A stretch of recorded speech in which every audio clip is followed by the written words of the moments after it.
Professor. How are you? No, no, no. I have a question. I got the book today. Is it, let me see, is it five books? Ma'am, Okay. there's two, there's a book and a workbook, and then there's the three storybooks. Okay. I got it. All right. Thank you. No problem.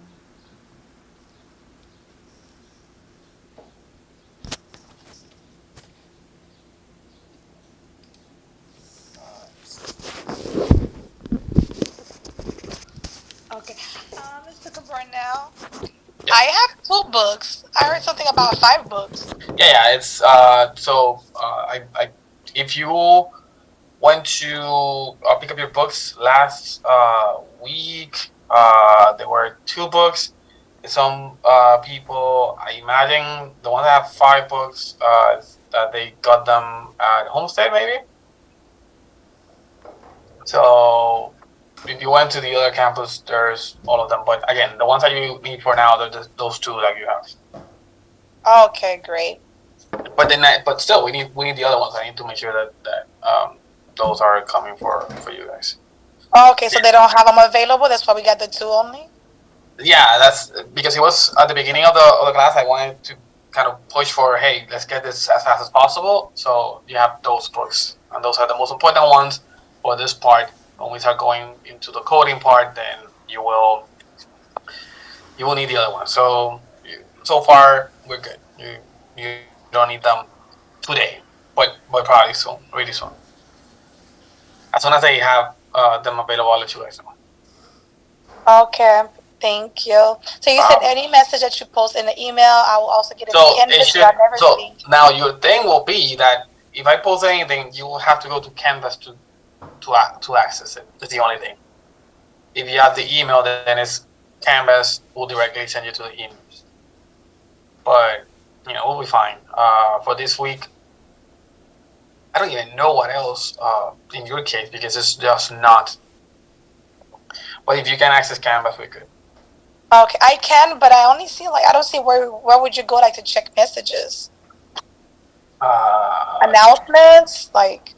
No, that's because you're in the class. So when you open the page for Canvas, it will say the MBC logo, accounts, dashboard, and then it was calendar. Then we'll say inbox.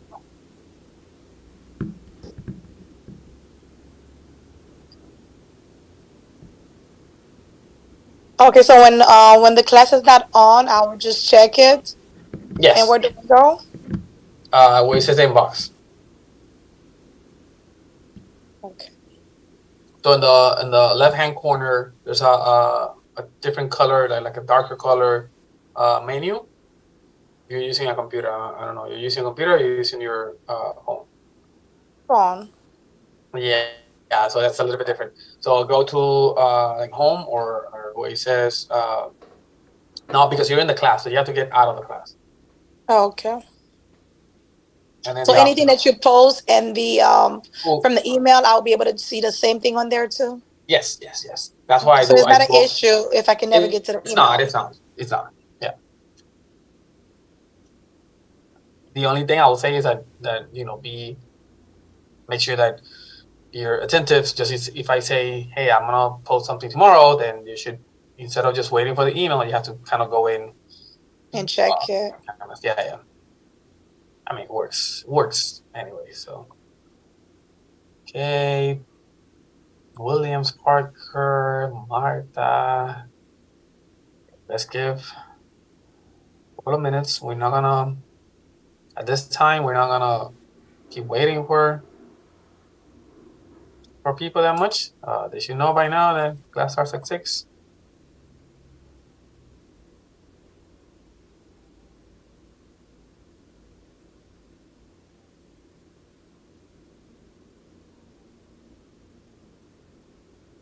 We are already in reimbursement. Excellent. Why is not opening reimbursement?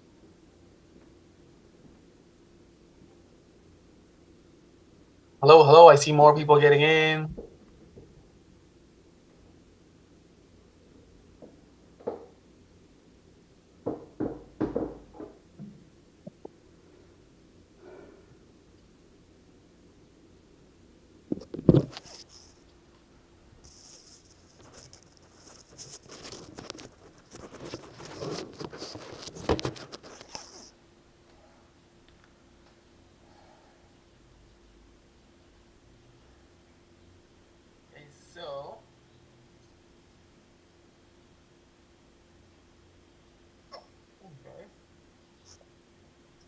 Yeah.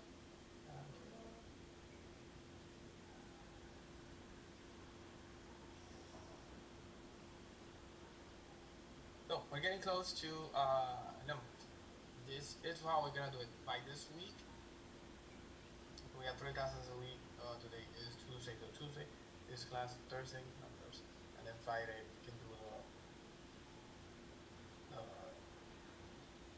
make sure that you have all of you have your books and we can start accessing. So what we're gonna do on Friday, we're gonna make sure that everyone can access Cengage, create an account, and do all the things that we have to do, and then like kind of homework and everything else start. So just make sure that you have your books. Today and tomorrow and the next class, we're gonna go over reimbursement. Reimbursement is the section that has to do with payment and how to get that money from what we've done. So, if this wants to open,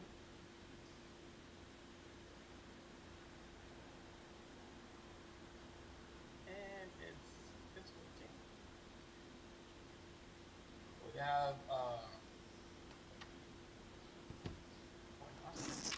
let me know when you see the screen.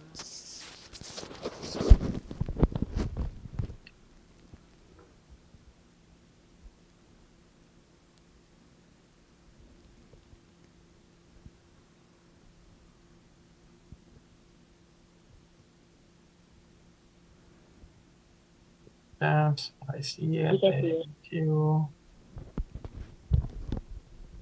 It's here.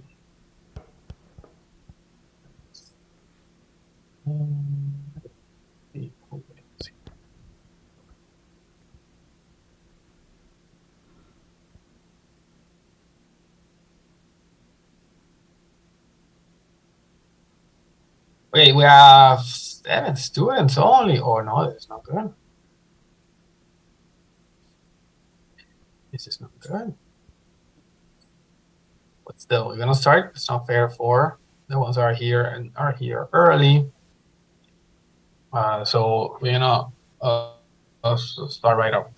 So number one thing that we need to understand in every single chapter is some definitions. Definition number one is reimbursement. Okay, the word reimbursement. I should do that in white.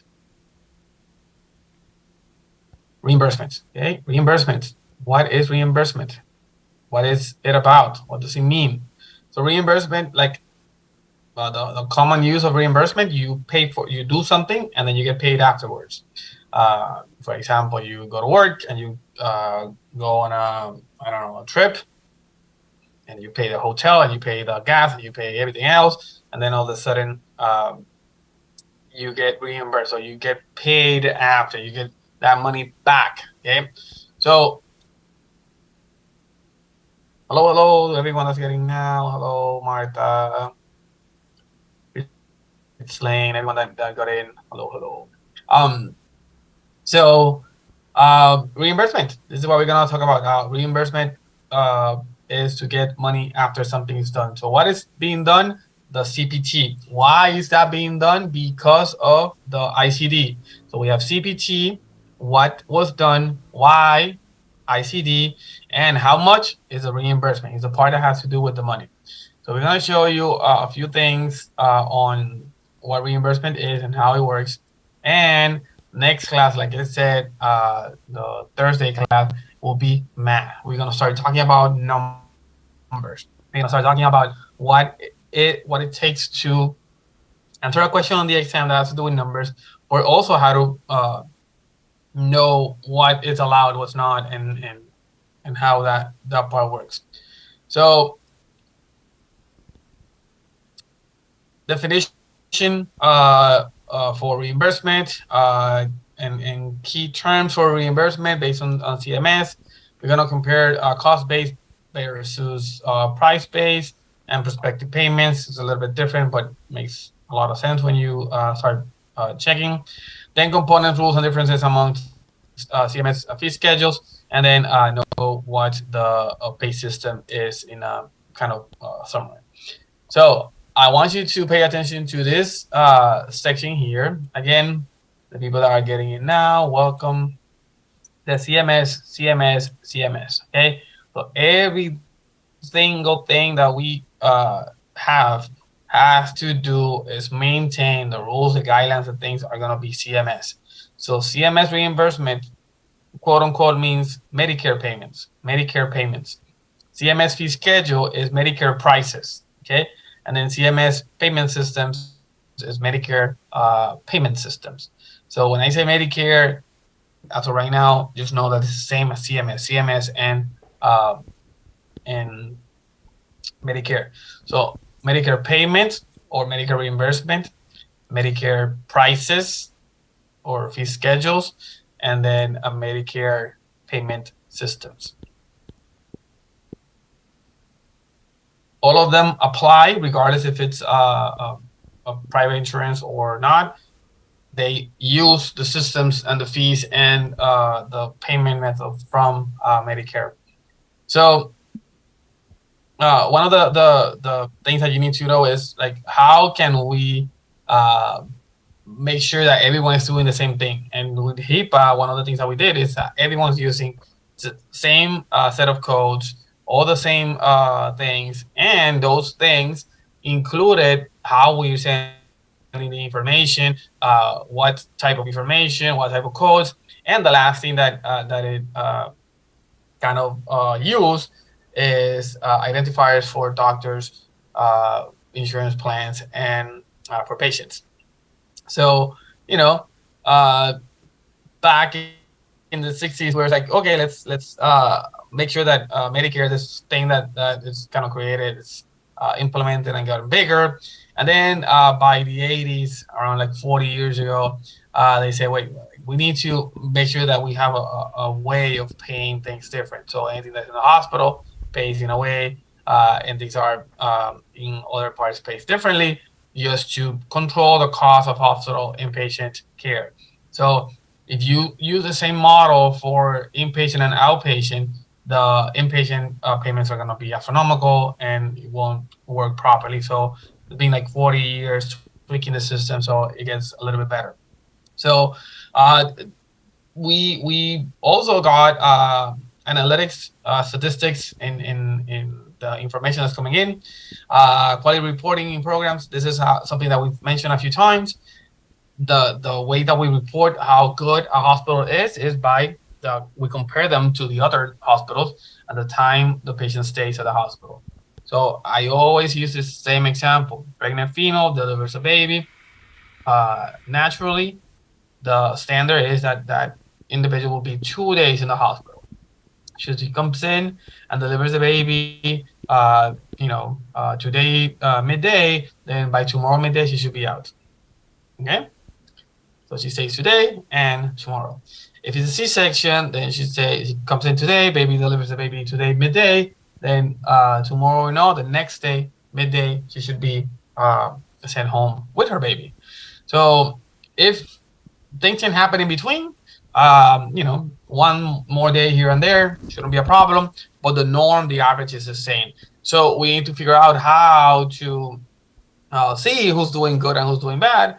And with that, we use statistics, data analytics based on the CPT or HCPCS or the category 2 for CPT, for example, that are for performance evaluations. So now we know who is doing good, who's doing bad. But it's not only that, now we need to make sure that the people that are doing good are getting paid better than the people that are doing bad, or that the people that are doing bad get paid less. So it's not only that you do things, you do them right, and then you do a little bit better. I know it's kind of weird every time you go to any hospitals and the hospital says, we are top 5 in the nation, yada, yada, yada. Yeah, but that's, let's say you go to Baptist and says Baptist, I don't know, any Baptist, West or whatever, or the oncology, all of them are top 5 in the country. So you go to to 3 or 4 hospitals and all of them say the same thing. Well, based on a specific thing. So and it comes from this. So And again, we have options to do different things. So case management is a thing. So we need to make sure that we also have a way to pay those. And again, it's all to control costs. This doesn't seem like sometimes, but everything that Medicare does is to control the cost um, of the care for the patients, just in case they have to pay out of pocket, or the one that the Medicare will pay, you know, from the money that they get from Medicare. So here's what it is: CMS reimbursement, CMS payments, CMS reimbursement or CMS payment, same thing. It was implemented again, CMS, Medicare, Medicaid services in 65, and it was to say, hey, we need to make sure that the payment happens after the fact. So it's a retrospective reasonable cost system or retrospective reimbursement. So we make sure that the providers charge things correctly, and then the payers pay correct. But the problem with that was that we were doing it by either by day, by service, and everyone was doing more or less whatever they wanted or asking for whatever they wanted, and that doesn't make sense.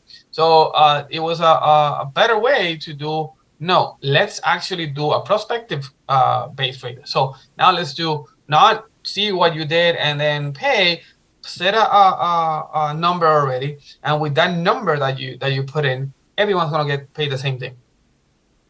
So let's say now we have a patient that before, or a doctor that before was saying, hey, this is what I did, now pay me based on what I think I did, or pay, this is how much I want.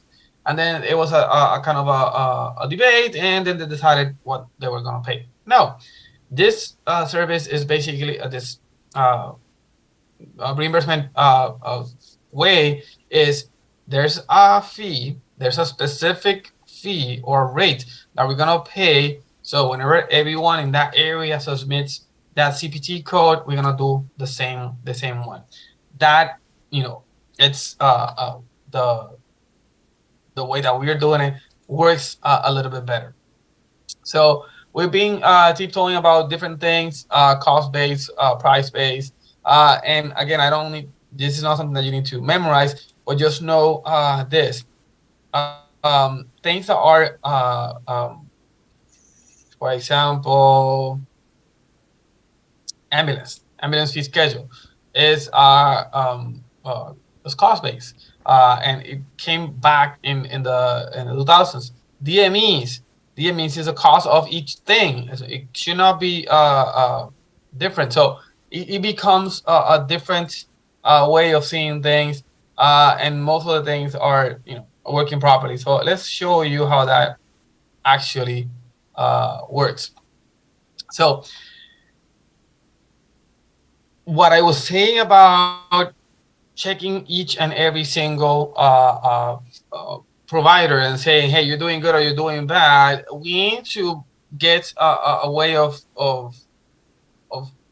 getting that thing be the norm. So I want to make sure that we have the best clinical outcomes for the patients. In order to have the best clinical outcomes for the patient, we need to kind of separate the money from it, but still based on this thing that we are actually doing. So we came up with value-based purchasing. So it's kind of a way that we're gonna give more. We're gonna pay more if you do better work. So again, you don't need to memorize this, but all of these are programs or legislations that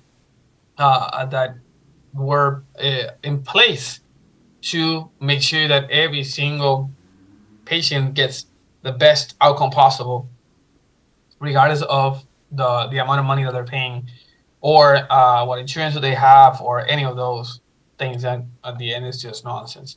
So again, if you see here the legislations where the Affordable Care Act, and we can go even HIPAA before that, and then the Medicare Improvement and Patient Providers Act.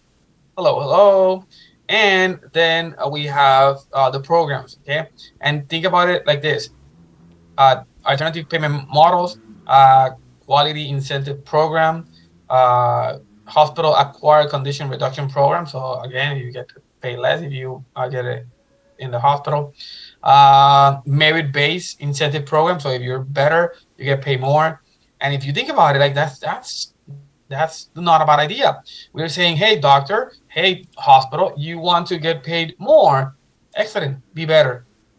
And of course, by being better, they might need to add resources or whatever, and that balances the cost a little bit. So what we can do? So one of the things that we can do is just have all the information of all the claims look through, and then with that, I can say, hey, maybe your hospital is seeing too many patients. Maybe we need to expand and make it bigger. Maybe we need more beds. Maybe we need to change the services that we have. Maybe we're offering the services here. We have a whole department that we're not using. Let's use to do something else. So that's really interesting because it's not only for Medicare and to make the funds available for whatever the people actually need, for the hospitals, okay, for the cities, for the counties. We need a hospital here, okay, or in this area, we're overworking this specific hospital, we might need a second one.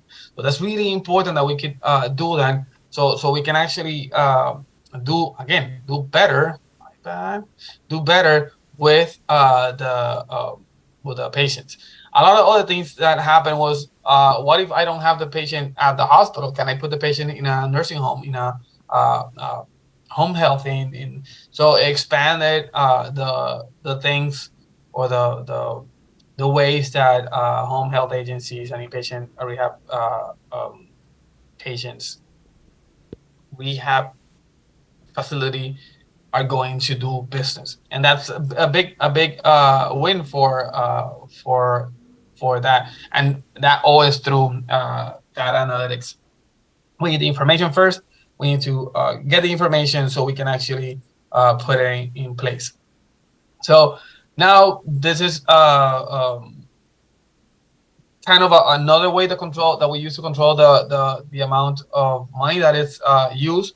So the case mix management, it's a thing that allows healthcare facilities and providers to determine anticipated healthcare needs by doing this. So now what I need to know what areas of need we have in that population, and then the index will give a weight to how much will be used, and that will calculate how much money they should get in reimbursement. So it is a kind of a complicated system, but it's based on needs, in this case, in things that might happen, and how good you are. Again, the more needs, the better outcomes, the better payments.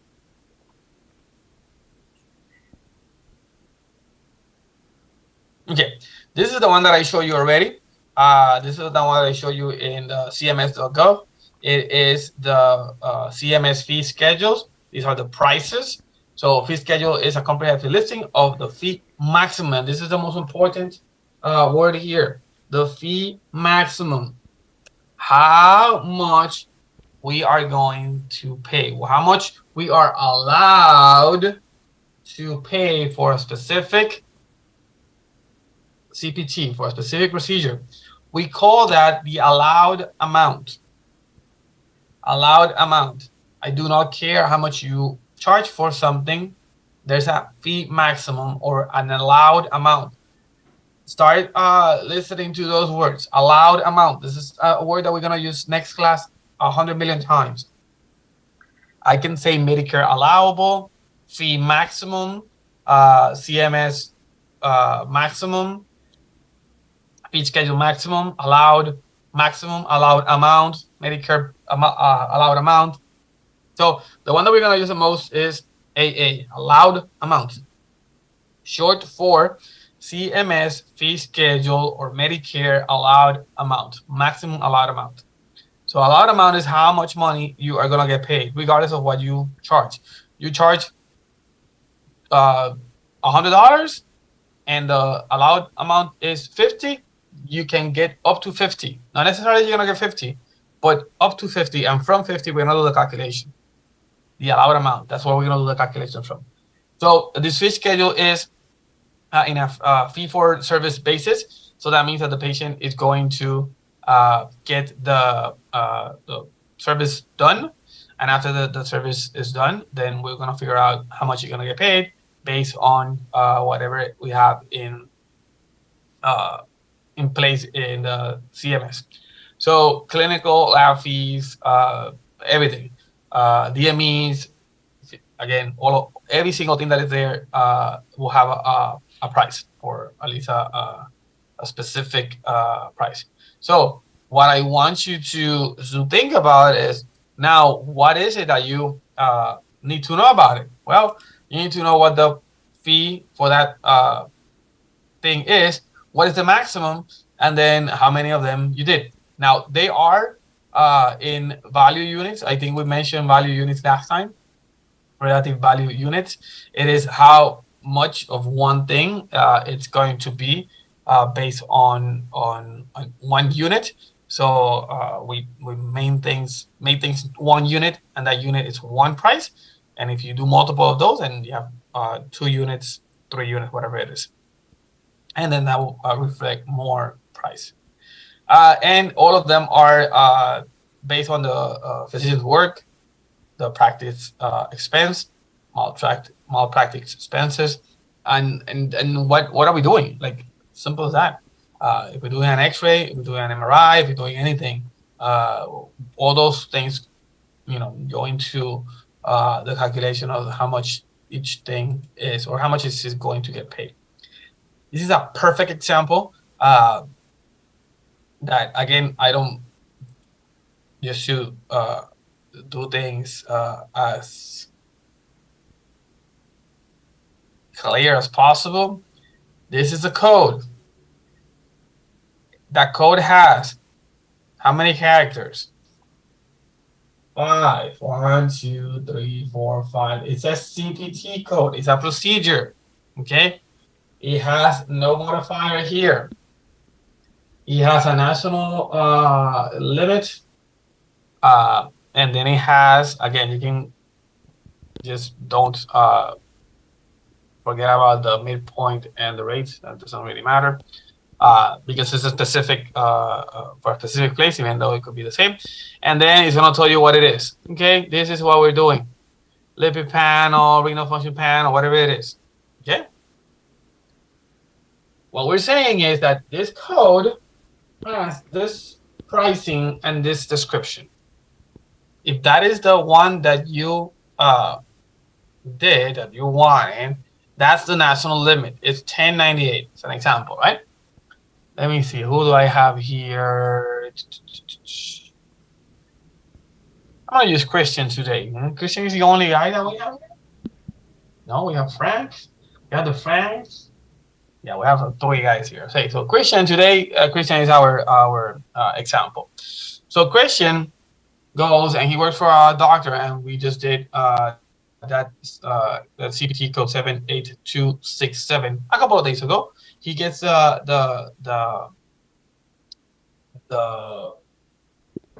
super bill, the encounter form, whatever it is, and he goes like, I will bill this 78267 code. Okay, he looks at the computer. The computer says the national limit is, or the allowed amount, or the Medicare allowable, it's 1098. But Cristian says, you know what? I'm going to bill $50. Okay? Can he do that? And the answer is yes. Doesn't really matter. He could make it 50. He could make it $150. He could make it $25,000, 150, whatever. Doesn't matter. Medicare is not gonna pay, or insurance is not gonna pay more than 1098. for that code. So Christian is gonna get, let's do 50 to keep it simple, $50. He will get payment of $10.98. Okay, so you subtract those two and you get whatever 30, 39.02, something like that, whatever. What is that? This is an adjustment. And if you do that minus the adjustment, you end up the patient owing $0. And Christian can say, no, I don't want to charge $50. I want to charge $150. Well, that means that this adjustment will be $139. It will be bigger. That doesn't really matter. Medicare or an insurance company is not going to pay whatever you want. It's going to pay based on the allowed amount. So Christian can charge whatever he wants, but he's going to get paid only what the fee schedule is.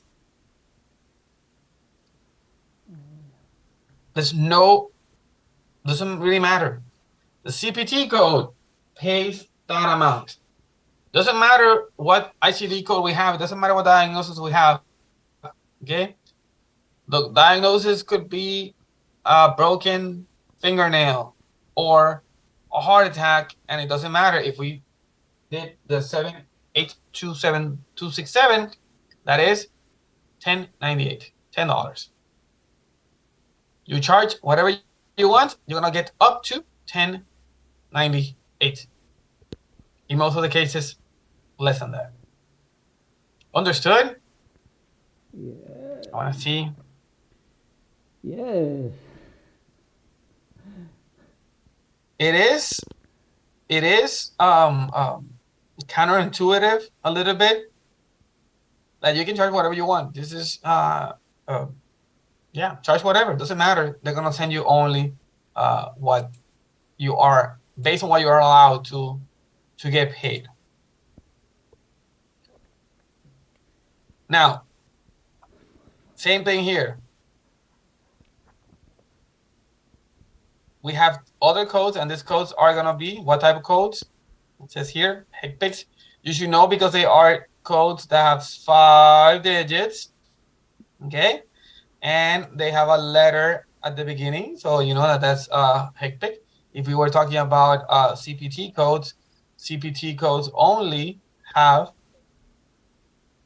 numbers. Mm-hmm. There. Only numbers. So numbers only, CPT codes. And again, number and a price, for sure, it's a CPT. Letters and numbers and a price, HCPCS. So again, here, $3 here, 40 some dollars here. Doesn't really matter what you charge. You can charge whatever you want. You're gonna get paid by the allowed amount. So here's where it gets funky. You do not need to know any of this, okay? This is how things are calculated, and we're gonna focus on this part here, on the this section here. Okay. So the relative value units. Why did it not stay? Why don't you do a little circle over it? There. Relative value units. It's the thing that we are going to get from, or we want to do. We need to check the work expense, practice expense, the malpractice expense, the geographic cost of the thing. Then that will change each one of those. And then the fee schedule formula is a combination of those work expense, practice expense, malpractice expense, based on the geographic area, okay, multiplied by the relative value units, and that brings this crazy thing here, and then you add them all together.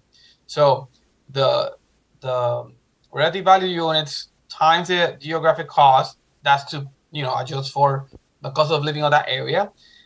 You multiply them, and that will give you a percentage of it, more or less, and then you multiply them, add them all together, and then you go through this section here. So what we're saying is that in some different places, you're gonna have different payments. So again, simple kind of area that you probably don't have to memorize because all of this is done. So in practice, we have the relative value units, okay? Then the adjustment for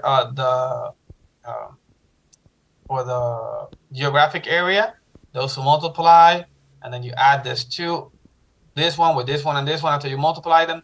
And then this little section here, it says conversion factor. It's a specific number that we're going to use it depends on what area you are.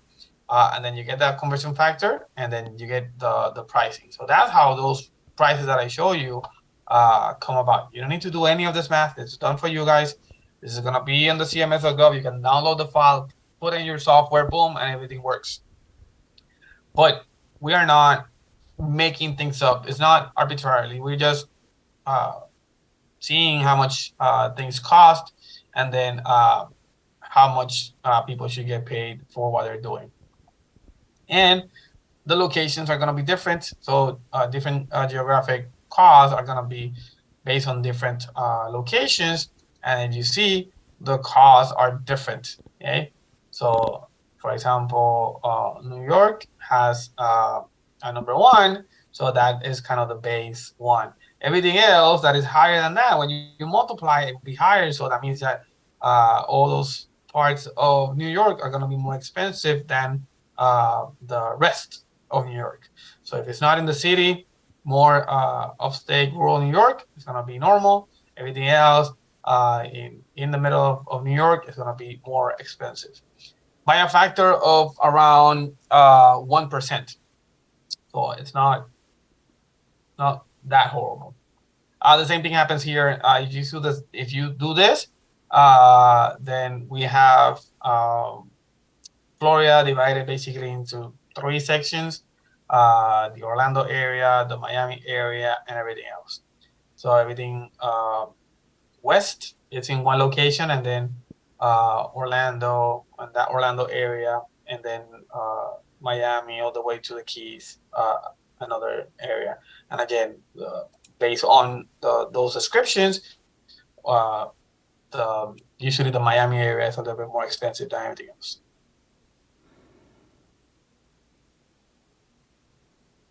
Okay, so now this is where it starts getting funky. Okay, why? Because we have percentages here. Okay, so Medicare pays something that we call 80-20. So it's 80-20. Okay, Medicare will pay 80%, and the patient will pay 20%. Right? That's what it says here. Medicare payment is 80% of allowed amount, and the beneficiary or patient is responsible for the remaining 20%. Where are you gonna see that? Well, you're gonna see that in a word that we're gonna use a lot. It's gonna be called co-insurance. Okay, so Medicare pays at a co-insurance. Medicare pays 80, the patient pays 20. Many private insurances do the same thing. So every time you see 80-20 or 75-25 or whatever you want, it could be 100 and 0. So that's no co-insurance. That means that the first big number is how much the insurance is going to pay. And then the second number, the smaller number, is how much a patient will pay. So if you're a participating provider in Medicare, then it's 80-20. If you're not a participating provider, then it's a 5% reduction So you get paid out of that 80%, a 5% reduction of it. So excellent. That's beautiful. What does it have to do with private insurances or with Medicaid? Absolutely nothing. That is only for Medicare. Now, can private insurance say, hey, I'm gonna pay 80-20? Yes, 75, 50, whatever it is. Medicare pays a little bit different. So Medicaid, okay, pays if it's by itself at a 50% of the Medicare allowable. Okay, so the allowable amount, if the allowable is $100 and you only have Medicaid, the provider will get only $50 and the patient gets nothing. So the patient does not have to pay anything. If you have Medicare with the same thing, the Medicare will pay 80, the patient will pay 20. If you have a private insurance, it depends on the split, how much the patient has to pay and deductible and a bunch of other things. So it's just kind of to show you how things are in Medicare, and then using that as a start, then we can move to the other things. If the patient has Medicare and Medicaid, so we call those Medi. This is the patient that has Medicare and Medicaid. Then Medicare will pay 80%, Medicaid will pay 20%. And if you add those together, it's 100%. We cannot have payment more than 100% of the Medicare allowable because it's not allowed. So if the patient has Medicare and Medicaid, it's an 80-20 split between Medicare and Medicaid. Medicaid is a insurance of a last resource. That means that it's gonna be charged last. Whenever you have two insurances, you see what insurance is primary, what insurance is secondary. Medicaid is secondary to everything. If you only had Medicaid, then it will pay at a 50%. Again, we don't calculate all those things probably in the next class. Or at least examples of those. Okay, so here you go. Medicare physician fee schedule amount for a code 99213 is $100. And again, the question is asking you what it's a participating provider. So how much is the reimbursement amount? The reimbursement amount of a participating provider for 99213, that is $100. Remember, 80%, so let's write it here. It's 80-20. Okay, so what is 80 of $100? $80. Yes? Oh, we got somebody else. For the people that are just getting here, hello. Excellent. Hello. Hello. Yes, did you saw that $100, 80% of $100 is $80.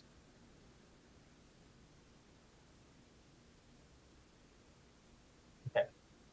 So payment systems. What are the types of payments that we have? Well, it depends on where we are actually doing the things. Ambulatory surgical centers, they have a specific payment rate. End-stage renal disease. End-stage renal disease, memorize that term. End-stage renal disease is really important for you guys. When we talk about patients that have dialysis, they are patients that are going to get Medicare. So they have a different pay rate. Prospective payment systems, home health, hospital inpatient prospective system, hospice payment system, hospital outpatient prospective payment system, inpatient psychiatry, inpatient rehab, long-term, skilled nursing facility. All of them are going to have different ways of paying. So when we start talking about them, we need to know which ones we are actually working for and how does it work in order to get that money properly back to the facility. So the ambulatory surgical center payment system uses kind of the same thing that we said before in units, but now payment is payment weight. So it's how much we're using. So things are gonna be included, and some things are not gonna be included. So if the things are not there, then we cannot put them. So it's always updating the system. Exclusionary list of procedures that that might not be there's not going to be reimbursement if not provided. So that means that you need to do a specific set of things in order to get the whole payment. So now it's not, I did this to one patient, I did this other thing to the other patient, because you have to do it for everyone in order to get paid. Then it's a better outcome for the patient, a better outcome for the time spent in recovery, or the main things that they don't have to be hospitalized. That's ambulatory. So the weight is really important, and there's a classification for it. Now, in order to keep it simple, it's just the weight are multiplied by a conversion factor, and then that will give you the payment rate. So it's kind of an all-inclusive thing. You go to the ambulatory surgical center, we expect you to have the nurse, the room, the pre-op, the surgery, and the post-op, and then going home the same day. If all those things are there, there's going to be payment. If they're not all there, no payment. So it guarantees that everyone is doing the whole thing. And payment is going to be given if you do the things properly. So this is how it works. Again, HCPCS, and we know it's a HCPCS because it has the letter and the numbers. So G0104 is a HCPCS code for colorectal cancer screening by endoscopy, and then this is the weight of the payment. Again, that code does not have a specific payment. It has weight, and that weight you just multiply it by the rate that the facility is getting paid, and in this case is $68.63. If you see, the higher the weight is, the higher the payment, because now you multiply by a bigger number, then you get more payment. Now in this case, the patient has a co-payment, so that's also included in this chart, but I'll show you how that one works when we start doing the practice. Co-payment is not part of the allowed amount or the deductible, so it's an extra payment that the patient has to do. Co-payment is a payment that we do every time we get a service. So for this service, colorectal cancer screening, it has a co-payment of $13. Okay, and the payment fee, or the fee schedule, will be $68.63. Out of those $68, then we have to do 80 insurance or Medicare, and 20 the patient. But that 20% of the patient has to pay, it's extra to those $13 that they have to pay. And if they have deductible, even more. So we're gonna try to understand that hopefully tomorrow, the next class, when we do our calculations. And I want to keep it simple. It's around, let's see, 54. It's like $20. The weight of the thing. So if you have $40. If you have one, it's gonna be $40. So if you have half, it's gonna be 20. If you have 1.5, it's gonna be 60 something. Weight 7 now, so it's gonna be kind of like 7 times 4, because with 40 there's 20 something, and then 310. So it's around $40 per one unit of weight in this example. So simple, you just put how much it weighs in the relative payment, and that will calculate the code. So you don't need to know a specific payment for each one. The only thing that you need to know is the weight of it and the rate that we are using. So we multiply, like it said here in the back. Let me see if I can get to it real quick. Okay, you multiply the weight by the payment rate. So simple. You don't need to memorize all the codes, all the things. You need one price and all the weights. So it's kind of the same thing, but backwards. There's a little bit of easier for hospitals because I don't have to go each and every single code has a specific one and it changes all the time. No, the facility has a pay rate and that's how it goes. Um, and again, now we're gonna talk about end-stage renal disease payments. Single per treatment payment covered for outpatient dialysis.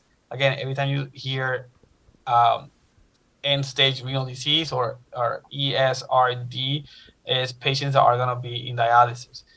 They qualify for Medicare. Usually they as soon as they hit that end-stage renal disease, immediately they get Medicare. It's a base rate, kind of the same thing, but now this is base rate per patient and facility characteristics.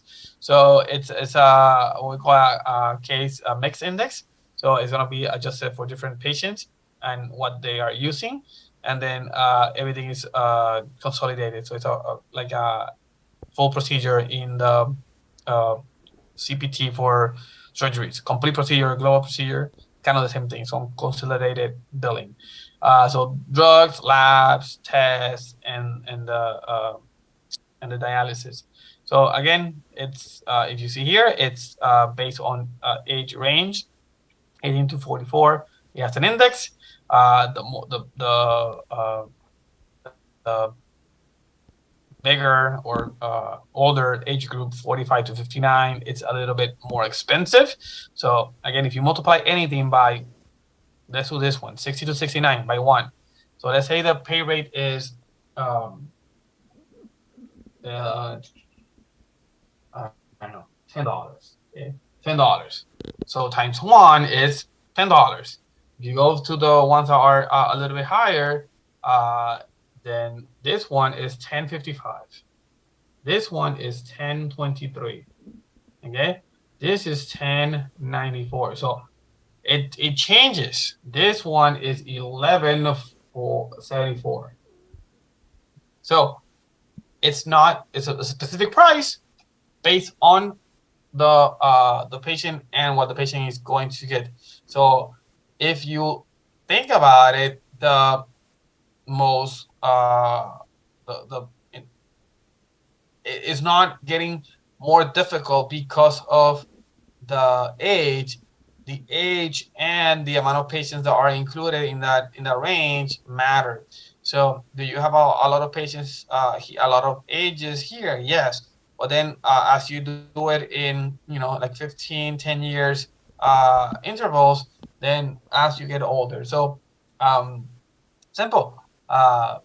For end-stage renal disease, if you end up working at a dialysis place, it's kind of simple. You look at your index, you look at your rate, and then you base that index into this age groups. Super simple.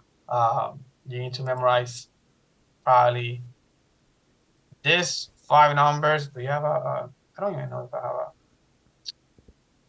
an example. I should add an example with that one. This 5 numbers plus whatever the rate is. The rate could be anything, $50, $100, $1,000, doesn't really matter. And it's really close to what we just did, that we were saying the weight times the rate. Here is the case mix index by the rate. Now, here's where we don't have a lot, but it's something that it's important. We don't have it a lot, or what we want to say here is that if we're going to use adjustments, factors for many things.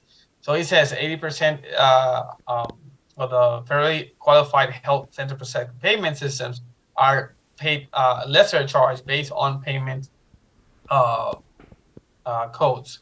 So what are we saying? That this one, based on geographic and other adjustment, usually pays less. So what can we do? Well, we can adjust for things: geographical, new patient, preventive. So if we can charge for those, they pay a little bit less, but then you do more, then eventually you get paid more. So it's basically like, what do you want to do? You want to sell something that is $1, a million things, and get $1 million, or sell something at $1 million just once. So this is helping the ones that are getting less by having more things to do. So again, that balances how it goes. Home health, it was a thing that was that started again to use the less of the facilities. So if I have home health agencies and nurses going to patient's house, or they can be a little bit better. So so it started being really good, but because it's kind of ongoing process, that the patient has to be seen by the nurse every day, every other day, then we bundle it into episodes. So it's kind of the same thing, but not charging every day.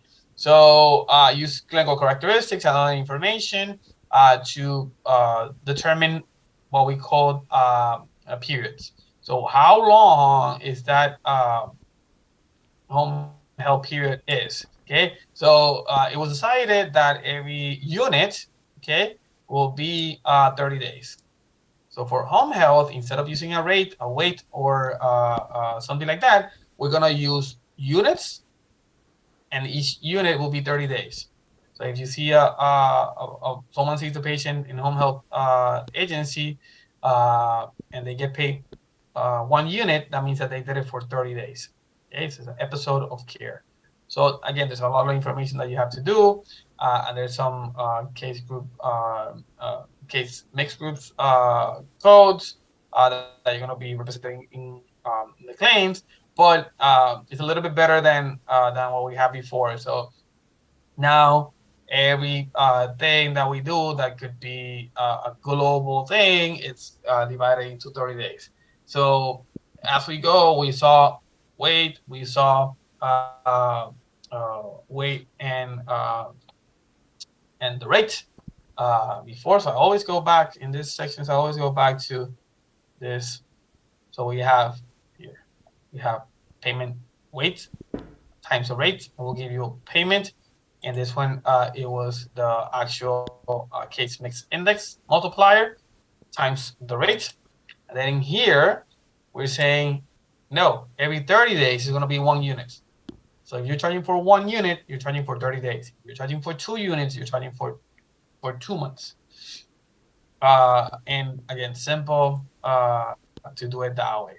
Now, a little bit different is hospice. Hospice is going to be an ongoing thing also, but instead of doing it per periods, they do per day. So it's a daily rate. So again, it seems that it's kind of the same, but with a little tweak of difference. Daily rate for each day a patient is enrolled in the hospice benefit. So if the patient is in hospice for 1 day, then 1 charge. They're enrolled for 10 days, 10 charges. So it doesn't matter what happens. And this is the important part. If I go to the hospital, and the hospital, everything that we do, every service that we provide is going to be charged. Okay? Every service. If you go on hospice, then doesn't matter how many services are provided, it's a daily rate. So kind of a tricky one there, because it's per day. Now, what is included, and this is important, inpatient care, inpatient respite care, continuous home care, and routine home care. So any of those, whatever it is. So and again, payment based on a day. Many of those places have extra charges if you want different things, but again, those are the ones that are included. So hospice, different from before. Instead of 30 days for home health, this is per day. Some hospitals use that same system. It doesn't matter what happens inside the hospital, it's per day, and that's where it gets kind of expensive. And here we go, right on cue, hospital inpatient prospective payment. So it's based on this. These are the MSDRG, so diagnosed related groups. So things are kind of the same, are going to be paid the same. So if you have a broken leg and a broken arm, they're more or less the same. So what's going to happen is going to be kind of the same. So the prices will be the same. So in order to do this, what I'm saying is that we are putting things that are kind of the same into the same category, and everything gets paid the same. Broken arm, broken leg, kind of the same. Okay, there's a payment for that. So we don't have to go to every single thing. So of course, the severity of the illness, the intensity of the resources, how much are we going to use, and again, it's based on the relative weight of the hospital cost, but also in the diagnostic related groups. Things that are kind of the same are going to be treated more or less the same, so they should be paid more or less the same. Now, is a broken leg and a heart attack the same thing? No. So they're not gonna get paid the same. Okay? It's I don't know,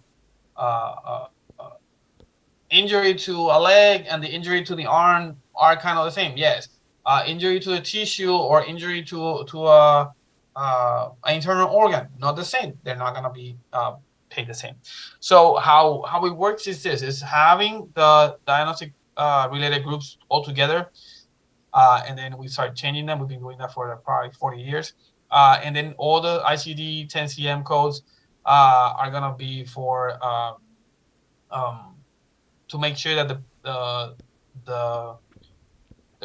we're not paying for additional cost of anything that get things doing hospitalization. So CC, chief complaint, or major status, or something that happened at the hospital, it has to be documented. So if you came in with a broken leg and then you come out with a broken leg and pneumonia, then the hospital will not get paid for treating the pneumonia that you got in the hospital while you were in the hospital.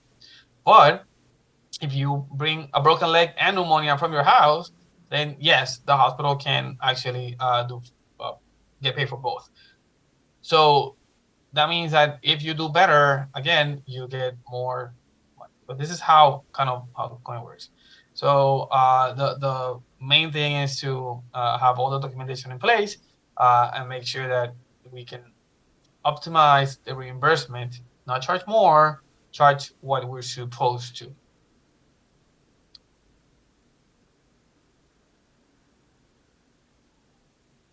We're gonna go over this again a lot more, but I wanna show you a few things. Diagnosis related groups, DRGs, again, things that are related to the same or diagnoses that are kind of the same are gonna be paid the same. Intensity of services, severity of illness, risk of mortality.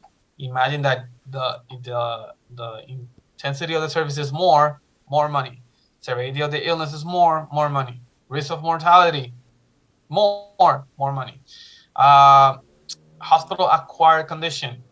If you have a hospital acquired condition, you have to treat it, but you're not gonna get paid. Now, if that same condition was present on admissions, POA will be then it will be paid. Pay for performance, quality improvement programs, and why pay for performance twice here? And again, hospital readmission and hospital acquired condition reduction program. So what we're saying is that every single thing can change the payment at a hospital. And the main thing that they're gonna ask you in your certification exam is if it was something that was acquired at the hospital, then who's responsible? And who's responsible is the hospital. So the insurance company should not be paying for mistakes that happen at the hospital. If you think about it, we could just send people to the hospital for whatever reason and then give them something because we don't clean, because we don't change the vents or whatever it is, and then just charge more because they got sick even more. It's not how it works. Um, Again, this is an example. We're gonna do this a little bit different later, but just follow me. Intracranial vascular craniotomy is the what we are going to do. The age, and then we start going intracranial because it has hemorrhage, yes or no. If it's no, we go down here and then craniotomy. If it's yes, we go here. It says bleeding or not. Is bleeding is that number. If not bleeding, craniotomy. And that's how we could just follow what we're gonna do, okay? And then you're gonna have the different numbers for the decision. So it's a little bit complicated. At least this example, you'll see it later, like a lot easier. But again, this is not really important for you because at the end, this is what you need. You need the numbers at the end to figure out which one you are going to charge. So outpatient prospective program payment. So now is reimbursed to hospitals according to the ambulatory payment classification. So this is a little bit different than the one that we said before. Not per day, not per week, not per diagnostic related groups. This is more clinical characteristics. So if it's many different things, what we do is just check all the things that we have, and then we total all of the payments. So one of the things that I was showing you last time, it was modifiers like bilateral procedures, modifier 50 and 5051, it depends on which one you use, and then it will say it's discounted if you do both, so you don't have to put the patient in the machine again. An example that I gave, I think in the class that I did yesterday for another group, is two different pregnancies with two different deliveries. We charge X amount, but if you have a twin pregnancy, we cannot charge twice for the delivery, even though you are delivering two babies. It's more than a normal delivery, but it's less than two separate deliveries. So discounted things are gonna happen in most of these places. They're gonna have things that are gonna be done separately, and you have to pay them twice. But if it's a bilateral thing, you get discounted one. So again, don't get scared. This is kind of a weird. Again, it's kind of a bunch of explanation here, but super simple. Go here on the bottom. This is the HCPCS code, or actually this is a CPT code. So HCPCS category 1, 66984, cataract procedure with intraocular lens implantation. This is the factor that we the weight that we're gonna use, and then the factor and the weight. So again, this a simple way of getting it. So that number is what we're looking for. This is the weight that we're gonna use, and then we add it here, and we figure out how much it is. So a little bit more complicated than the one from before, but still the computer will give you all the tools to answer this properly. Now, both of the other places that we're going to talk about, they are inpatient. I think there's 2, 3, yeah. So they're inpatient, all of them. So psychiatric facilities is per day. So again, just like in the hospice care, per day. It has different things that are going to happen to different patients based on the resources that they need. So you need to make sure that you have the ICD and ICD-10-CM and ICD-10 PCS, because this is an inpatient, to calculate reimbursement. So what we're trying to do is use a way of identifying what is important for that patient, and then payment goes that way. So in the hospice care, we said that it was per diem, regardless of what happened. So it doesn't matter what we do to that patient, how many services we give, it's going to be a per day payment. Here it's per diem, but also using DRGs. So we have two things. We go per diem like in the hospice, and then DRGs like in the hospitals. So that's a combination of hospice and hospital again for inpatient psychiatric facility. So anything that has same diagnosis, then it means that we're gonna have the same things to do, and we pay them per day.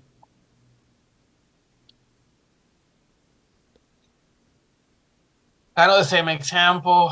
We have DRG, so DRGs is gonna be the things that are gonna match here. So again, what are the diagnoses that we have? We take into account age. This is the diagnostic related group, the degenerative nervous system disorder, and then comorbidities, renal failure, atherosclerosis, infectious disease, days, where, like, and all the things. And then this is the important part here, the adjustment. The it says Utah is 0.9312. That means that it's less than everything else, because everything else should start at 1. And then we go by the things that was done. Again, using that same factor here. Okay, so this is the rate, the base rate, 386, and then because Utah is less, 359, and then you keep going and adding, and at the end you have the state. So $21,000 for 8 days at the psychiatric facility, Utah, whatever. So adjustments per day, adjustment for every other day, like everything is there. So the per day amount is $1,000, 1,150, and then the adjustment of the vacation, or the number that we got from this calculation, and is total. There you go, total per day. So 1 day, first day. So you cannot have a unit more than 1, because it's 1 day, and then days 2 to 4 is 3 days, and then 5 to 8, and then the last one, 10 units over 8 days. So kind of complicated, but all of this is just questions that you're gonna have to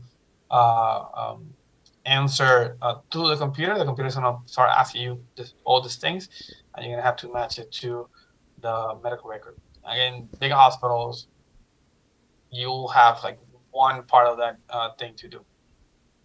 Rehab is a little bit different. So it has the case mix reimbursement system. So that one is the one that had to do with the weight rate, but based on some things that can happen to the patient. So the condition of the patient is extremely important here, and also the care and needs. Why this is not working? Okay. Patient conditions and care instead of volume of the service providers.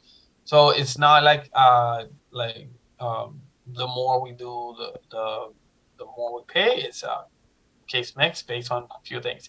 So before we saw that in the end-stage renal disease, case mix reimbursement was in a matter of age of the patient. Now it's the condition and the care needs. So it's a mixture of those two.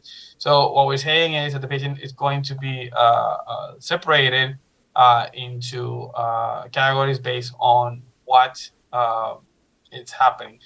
Now, this is gonna apply to long-term facilities, nursing facilities, and again, this is the software used, the Irvin software. You'll see kind of a similar thing when we started doing the practice in the book. And again, simple. Just ask questions, and you just input the information, and it will calculate it for you. Main thing that's gonna ask you is what type of payment system are you using, and then I will tell you.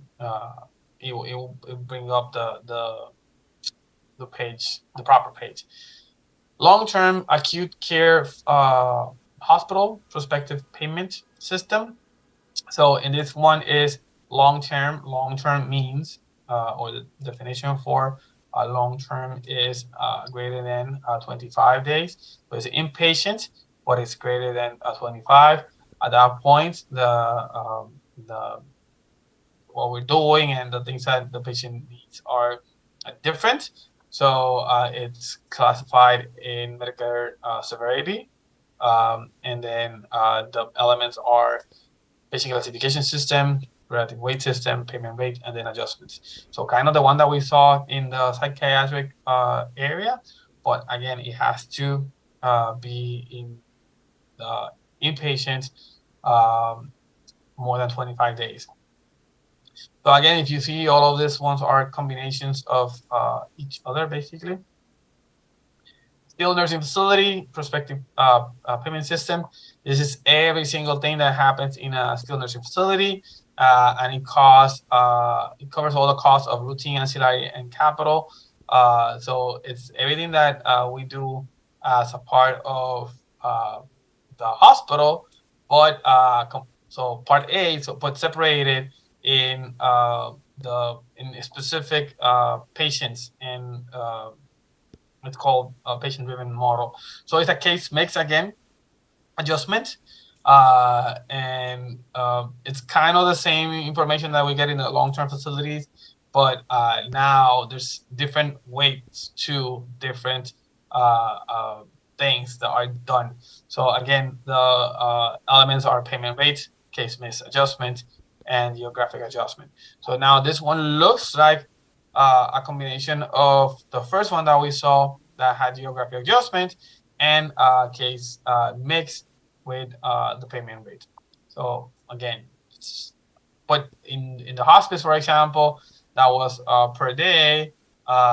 Here it's that plus whatever we do extra. So hospice is the same thing, the same payment based on doesn't matter what the patient had or what they did.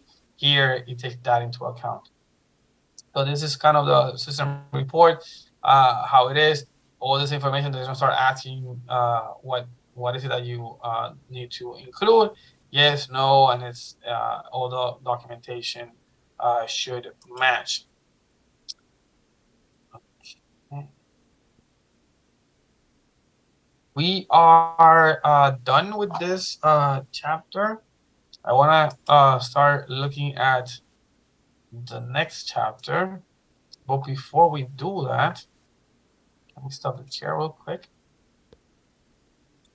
I want to see if I can show you guys a little bit of the math.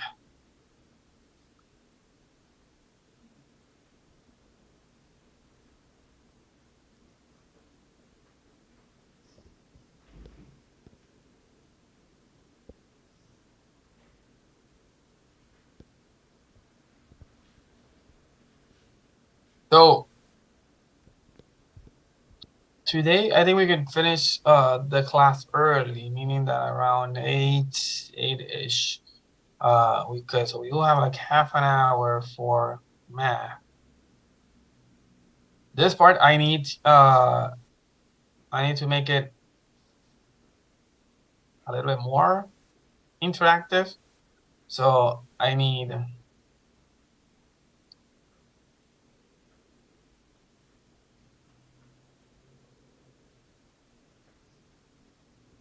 will need people to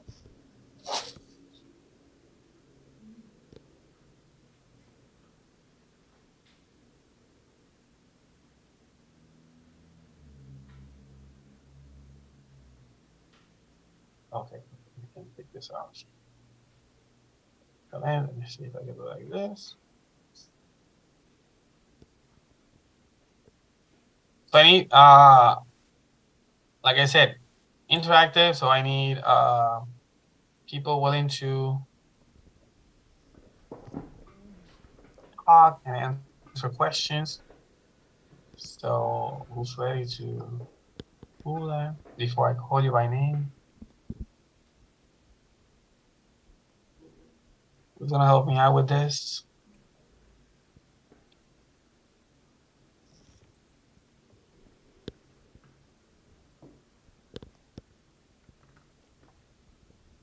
No one? One is willing to talk?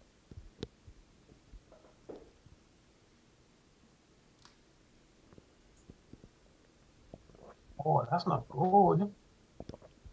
Okay, at least tell me, can you see the screen? Yes. Yes, there you go. So, because Vanessa was the one to say yes, I think. And then I got a few thumbs up. Oh, I messed this up. Okay. So what I'm gonna do first is introduce terms to you. Okay. And these terms are gonna be the terms that we are going to use forever and ever. So, you see if this works properly. Okay, so word number one is going to be charge. Okay, or charges. Charges is whatever you charge. That could be any number. I do not care what that number is. I do not care where it came from. That number means almost nothing. Okay. Then we're gonna have the AA. AA stands for allowed amount. Medicare allowable, allowed amount, maximum allowed, Medicare maximum, whatever you want to call it. I call it allowed amount. So charge, allowed amount. That number comes from the fee for service from Medicare. So that is how much you can actually get paid for whatever you charge. The next thing that we have, we're gonna call it deductible. Deductible is a fixed amount, yearly amount that you have to pay before your insurance pays your bills. So if you pay the deductible, you meet the deductible requirement for the year, then your insurance company will pay. If you haven't, then you have to cover the deductible first. Next thing that we have is coinsurance.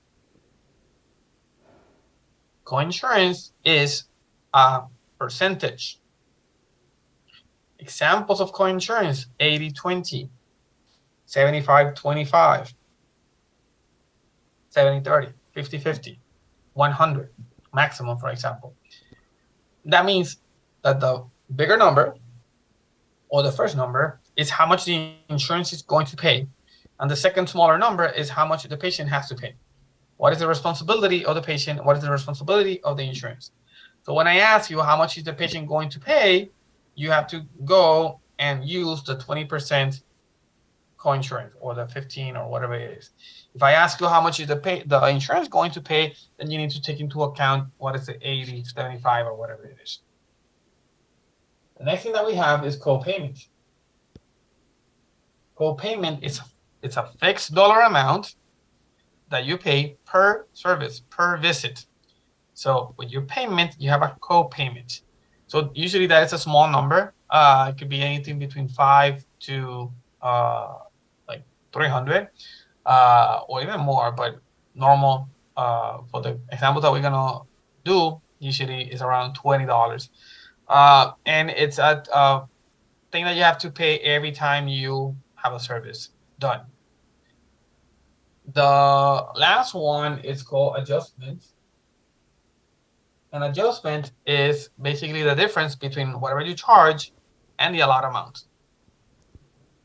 So if I tell you a story about a patient, I expect you to take the information out: what are charges, what is allowed amount, what is deductible, what is co-insurance, what is co-payment. Okay.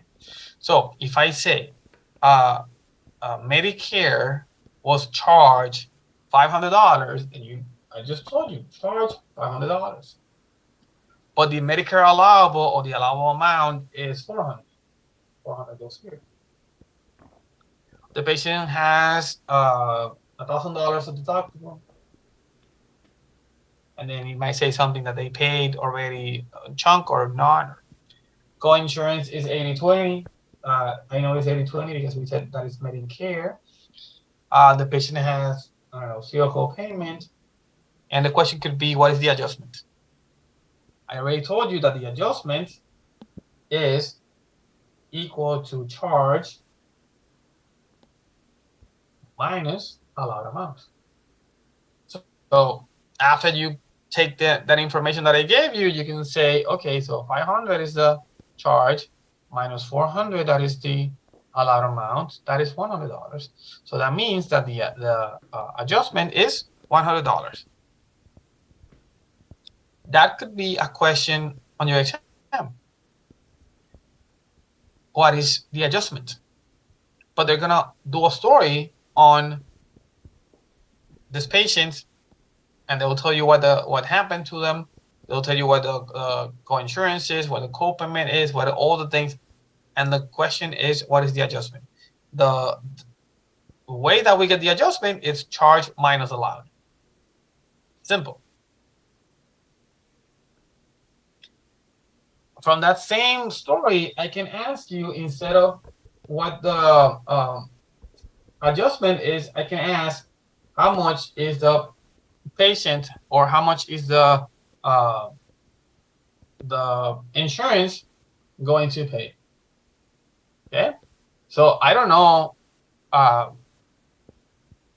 So let's put this in a little box, like we answered it already. The adjustment is $100 because we answered it already. Okay. Now, and actually, let's erase the deductible, not to complicate it more. Okay, so there's no deductible, an 80/20, and there's a copayment.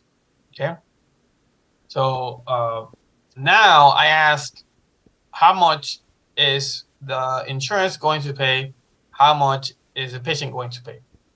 So you have a decision to make. Where are you getting the numbers, and what do you have to do? So for insurance payment, okay, you are going to do allowed amount, okay, times, we can do it like this, times 80%, because 80 is what the insurance has to pay. So if you work that out, allowed amount is $400. So $400 times 80%. You can put it like that just in the computer, or in the calculator, and it will tell you. So I'm gonna do it here real quick just to make sure that we got it right. $400 times 80%, 320. So the insurance is gonna pay $320. But I can ask you how much a patient has to pay. Well, the patient is going to pay. We do the same thing. The patient is going to pay. Now the patient will pay the allowed amount times 20% plus deductible plus copayment. So we put the numbers there. $400 times 20% plus deductible is 0 plus copayment is 0. So that gives you $80.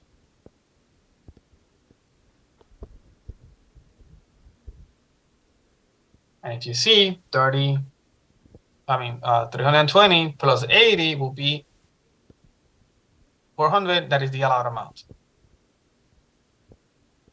This is what you need to do on the math questions. There's 3 questions that they can ask. And the questions are, how much the insurance will pay, how much the patient will pay, and what is the adjustment? Those are the 3 questions that we can ask you in the certification exam on math. That's it. Those are the 3 questions. And as I'm explaining this, I want you to start understanding that you will be required to do some or all of these steps in order to answer the question.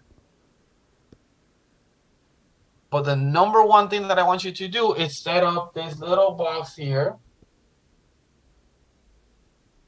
every time you start.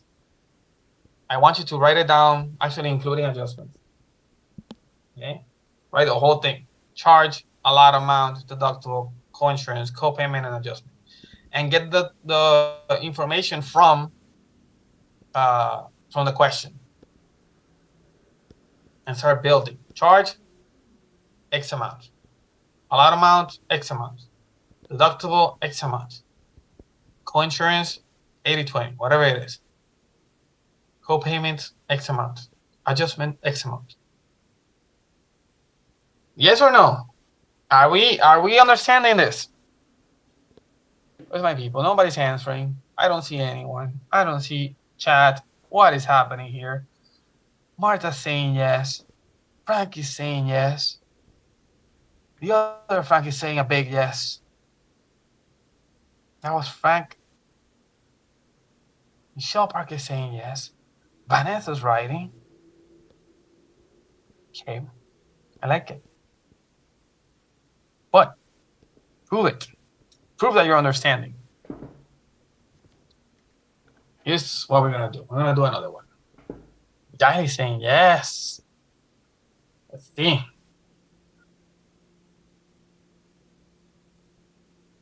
So I'm going to do another one. There's a little story. Medicare was charged, make it $125. So charges. Whoa. Charges. Actually, let's do C for charges. Charge. Okay. Allowed amount. This is what I want you to do. Write it down. Deductible. Co-insurance. Co-payments. And adjustments. Okay, I tell you a story. This is a charge. A bill was sent to Medicare. Well, we charge $125 to Medicare. The Medicare allowable is $75. The patient had no deductible. He had a co-insurance of $75.25. The patient had no co-payment. Question number 1. How much is the adjustment? You have to remember, what is the formula for adjustment? The formula for adjustment is charges minus allowed amount. So let's put charges 125 minus 75. That equals $50. Adjustment, $50. I can ask a different question. I can say, how much is the insurance going to pay? So you go, okay, so the insurance will pay, and then you put, well, you can do it in parentheses. I like parentheses for now. You can put allowed amount, not charges, allowed amount times, and now it was 75%. Okay, so whatever 75% is of that number. So you put allowed amount, that we say it was $75. So that brings us to $75 times 75%. That's a funky number. And then you calculate it. You'll be given a calculator the day of the exam. You cannot bring a calculator from home. So 75 times 75 is 5,625. Yeah? That's question number 2. Question number 3 is, how much is the patient going to pay? And the patient is going to pay what? So now you go allowed amount, not charges, times 25% now, because of the patient, plus deductible, plus co-payment. Don't forget those. Okay? Looks like an R. Plus co-payment. Let's see, allowed amount, 75. times 25%. To whatever that is, you add deductible, in this case is 0, plus co-payment, that in this case is 0. So you multiply those two together and you get 75 times 25%, 1875. So 1875. And if you add 1875 and 5625, has to give you 75 because that is the allowed amount, and that's how you get it.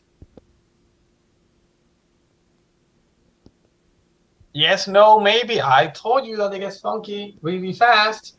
Actually, I'm not going to erase it yet. So if someone is actually writing it, I think Vanessa said that she was writing. I hope everybody's kind of writing and taking it in. It gets easier the more you. Oh no! I have a question. Go ahead. I understand the math. It's where did you get this 75% from and 25%? Okay, so that you see that's a perfect question. This is going to be given. Okay.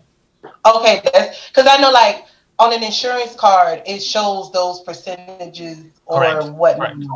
So that's what I want to know. Do they put those percentages in question? It will be given in the exam. It will be given. It will tell you so that's a great question. Okay. Co-insurance. Examples of co-insurance. Like I said, 80-20. 75-25. Any combination that gets you 100. Okay. Or it will say something like maximum. Max. That means 100% 0. Okay, so the patient pays nothing, and the insurance company pays 50%. I've seen in some exams 90-10. Okay, so but that will be given to you. So when you're reading it, in the question, it will tell you exactly what the percentage is, or they could be a little bit sneaky and they could say just Medicare. So if it says Medicare, my eyes are like, there you go. Medicare, then you need to know that is 80-20 because it's always 80-20 for Medicare. Okay, Medicare is always 80-20. So that means Medicare covers 80 and you cover the 20%? That's it. Okay. So if your question says Medicare, assume 80-20 unless it says something else. It shouldn't, but in some practice questions, you'll see that it will say Medicare and they will say 90-10. Well, then use the 90-10. If it says a specific number, use that number. If it does not say the number and it says Medicare, assume 80-20. So it can either be 80-20 or 90-10? Or 75-25 or 70-30 or 50-50, yes. It could be, those are examples of what could co-insurance be. It's always two numbers and or maximum. Maximum means 100% paid by the insurance. So if I ask you, if I say co-insurance is a maximum, okay. If I say charge, allowed amount, deductible, co-insurance, co-payment, adjustments. Charges, $1,000. Allowed amount, 800. 0. Deductible 0. Co-payment 0. Co-insurance max. Okay. And the only question that I have is how much the patient pays. 0. Nothing. Beautiful. Who said that? Barrett. There you go. Pays absolutely nothing. Why? Because that means maximum means 100% and their copay was also 0. And the deductible is 0. So if you don't know and you wanna, I mean, you see how fast you got it, and probably most of you got it the same way. Boom. Maximum 100. I don't have to pay anything. But if you're not sure and you want to go through the motions, you go through the motions. Allowed amount times the percentage for the patient, that because it's maximum, it's 0. So 0%. You multiply by 0, you're going to get 0. Plus 0, plus 0, that are the other two, the deductible and the copayment. Allowed amount, we said that was $800. That doesn't matter because it's going to be 0. That is so awful. Okay, so allowed amount, you change allowed amount for 800. That you know what that is. And then what? 0 plus 0 plus 0 plus 0 equals nothing. The patient pays absolutely nothing. But you already know that because maximum means that the patient doesn't pay anything. And now I ask you the same question, kind of the opposite of the other question that I could ask you. What is the the insurance payment? 800. 800. Why is it 800? Because that's the allowed amount. It's the allowed amount, and they're gonna pay 100% of it. So, again, you're not sure. You wanna go through the motions and answer the whole thing. Let's do it. You wanna calculate it? Calculate it. Simple. Let's try it. So the calculation is gonna be a little bit different now. It's gonna be what? Insurance company. So the insurance company is gonna pay allowed amount times the percentage. In this case, the percentage is 100%. So insurance is gonna pay 800 times 100%. $800. You don't need to do the calculation, but if you want to, you can go through the motions and do the calculation and get the same thing. Now, the other question that they could ask you is, how much is the adjustment? Oh, my bad. 200. 200.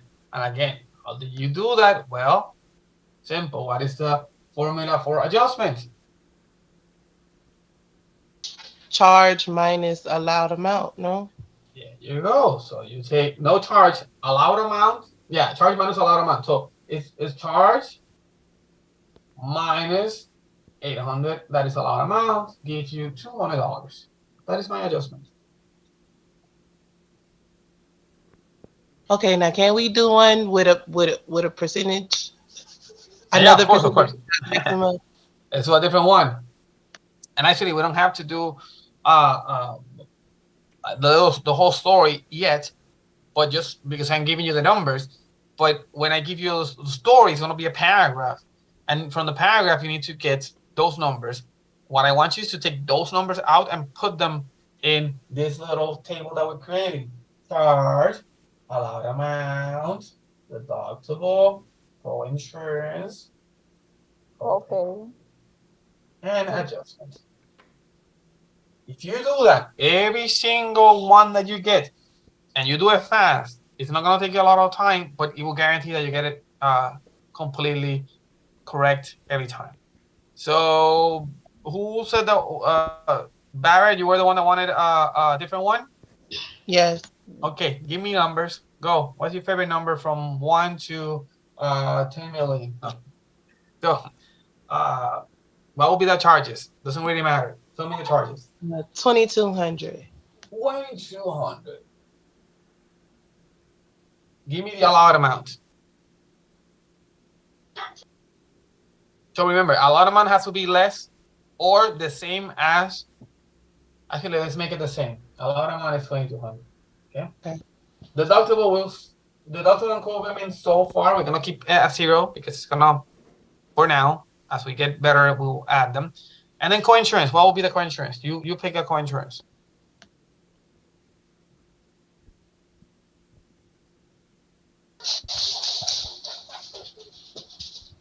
Hello? Yes, co-insurance. Go. Oh, 80-20. 80-20. Okay. There are going to be 3 questions that we're going to ask. What is the adjustment? What the patient pays? What the insurance pays? So let's go with the easiest one, adjustment. 0. What is adjustment? Adjustment 0. is, definition of adjustment is Charge. charges minus be allowed amount. So the adjustment is how much? 0. 0. Nothing. Okay? Because what you're doing is this thing. So that tells you that the adjustment is nothing. So there's no adjustment in this case. That could happen. So here, adjustment, here. Okay? Okay. The other question that we could ask you is how much is the patient or the insurance going to pay? So let's try the insurance first. What is the formula for insurance payment? Is insurance is going to pay the allowed amount, and I'm writing it. You don't have to write it like this at home or when you're practicing, but practicing is good because you can do this. So allowed amount times 80%. Okay. Now you go allowed amount 2200 times 80%. For the ones that don't understand, 1760. 1760. For the ones that are doing it a calculator, you do it in that same order. 2200 times 80%. Yeah, 17. Or you could do 0.8 or 0.80 as a percent. But the computers and the calculators now, you could put it in that same order, 2200 times 80%, and it will give you that the right answer. So simple enough. Insurance pays 1760. Everyone got it? Yeah. Yeah. Yeah, yes. Parker, yes. I heard Christian. Okay, perfect. So now, the other question that we can ask, and then a bunch of people saying yes in the thing. Perfect. Then the other option is, hey, what if I ask you? So remember, I can ask 3 questions on this. The day of the exam, they're gonna ask you only 1. So you don't have to do all of them. You just do whatever they ask you. Okay. So if I ask what the patient pays, that's a question. That's it. You're gonna move to the next one after that. You don't have to see. Oh, let me see what the patient pays, what the insurance pays, what the adjustment. No. The day of the exam, they're gonna ask you one of those 3 questions. That's about it. There's nothing else. So it gets funky. I see people answering already in the I was gonna say comment section, and I get my YouTuber. In the chat, people are answering. So let's see. Jaili said it's 675. Okay, so let's try it. So how much is whoa, why do you have 2?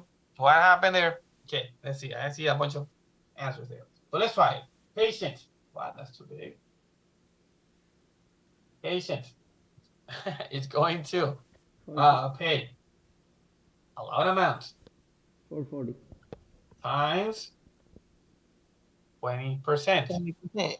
Plus deductible plus co-payment. Okay, let's try it. Allowed amount 2200 times 200%. Parenthesis plus nothing plus nothing. Oh, I screwed this up. It's 440. So let's see. A lot of people saying 440. I'm gonna trust you guys. That is 440. Okay. Yes, I got 442. That's super easy. Hey, I'm telling you, if you do it my way, that's it. That's as complicated as it's going to go. So what is the value of the adjustment? 0. Yes, Frank, we did the adjustment. Let's do it. How do we get adjustment? No. You subtract the charge. Adjustment is allowed amount. Adjustment is charge minus allowed amount. Because in this case, it's the same adjustment and the same charge. 2,200 minus 2,200, it's 0 for adjustment. Mm-hmm. So what is the use? Oh, okay. What is the use? Oh, okay. I know. I read it wrong. My bad. What is the use of the value of the adjustment? Thank you. I got it now. So remember, Medicare is gonna send you some payment, right? So in this case, let's do another example real quick. I have $500 and then I have charged a lot amount, $400. Okay. And then let's make it a co-insurance maximum. And then that's it. Okay. And then adjustments. Okay. So the purpose of it is adjustment in this case is going to be $100. So when you are putting the money in your account and you're checking the patient's balance, you charge $500 to that patient, but you only got $400. In this case, the insurance paid the whole thing, so the insurance sends you $400. So now the balance for that patient is $100. But you need to do an adjustment of $100 that you charge more than what you're supposed to. So when you do the adjustment of $100, now the patient's account is at zero. Without the adjustment, the patient's account will reflect that they owe you money when they don't. So the adjustment is to bring the patient's account to zero or to whatever number it is, and then charge the patient if needed. So the adjustment is to make sure that when you're doing your checks and balances, you can adjust because the patient doesn't owe you anything. Okay, in this case, the co-insurance is a max, so the patient paid the Medicare allowable, and that's $400. So if I ask you in this example how much the patient owes, you should say nothing. Or how much the patient is going to pay? Nothing, because the co-insurance is max. But if you don't do the adjustment, it will look like the patient owes you $100 when they don't. So the purpose of it is to adjust your overcharge to Medicare, basically, and still have working accounts for the patients. Because if not, whatever you charge extra or charge more than the allowed amount, it's gonna look like the patient owes you that money when that's not accurate. Yes, that helps. That explains. That's a great question too.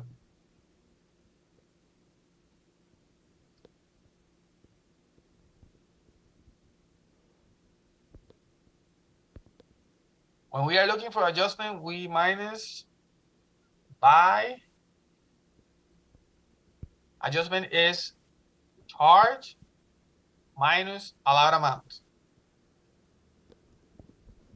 When we're using for payment, we multiply allowed amount by the percentage. Can you write it, please, in the screen? Yeah, I should do this. Okay, I should do this.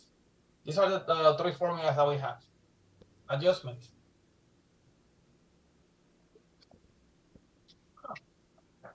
Equals charge minus allowed amount. Insurance payment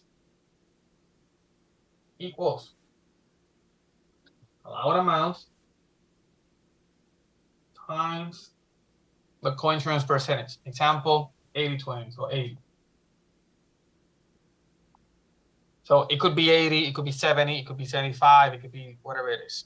Okay. Patient is going to pay allowed amount times 20% in this example. It could be 25, it could be 30, it could be whatever is missing to get to the 100. And the answer of that plus deductible plus co-payment.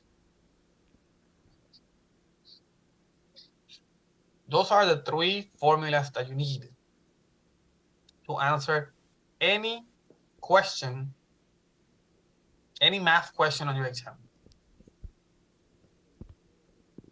Every single question is answered with those three formulas. And they're not complicated. What can get you confused to me is when the deductible is not met and you have to do an extra step, but we'll get there. It's a little bit more complicated, but it's just one more step, and it's not the end of the world. Everyone got it? I'm gonna leave it there for a little bit so you can copy it. I'm gonna give you, I'm gonna put it in a, I have it in a document already, so I'm gonna send you a document with questions and things to practice, but that will be after next class. So what we're doing is showing you what this is or what it could be. So when we start practicing, you get it, and then I send you homework with like 10 of them, and then hopefully you can do them on your own. If you can do the ones that have, the most complicated one will be one that has deductible, co-payment, and the question is what the patient has to pay. For example, think about it like this. For adjustment, you only need charge and allow it. You don't need deductible, you don't need co-insurance, you don't need co-payment, you don't need anything. For insurance payment, you don't need charges, you don't need co-payment, you don't need, well, you might need deductible if the deductible is there, but again, not super complicated. So as we get a little bit more complicated, then we're gonna add the minus the deductible in one and then plus in the other one. But so far, if we do not have co-payment and we do not have deductible, that's it. Actually, you can go either without all of this. If we did have deductible, and this is why I'm probably gonna do it next time. So you're going to do a little bit more, and it's gonna be like this. It's gonna be a lot amount minus deductible in both of them. Okay, and that thing then multiplied by the percentage, so 80%. And the whole thing, that's it. In this one, it will be that times the 20%. Okay, and now you have all of that in brackets. And the whole answer plus the deductible plus copayment. So I don't want you to dwell on this one that much. It's just one extra step, and we could do it separately. It's just doing minus deductible. So why are we doing minus deductible? Because in the insurance, the patient pays the deductible, so you cannot charge the deductible a percentage on that deductible. And when the patient is paying it, then the same thing, you don't charge it in the percentage, but then you have to add it because they have to pay for it. So it gets, a little bit funkier. But I'll show you how all those things work.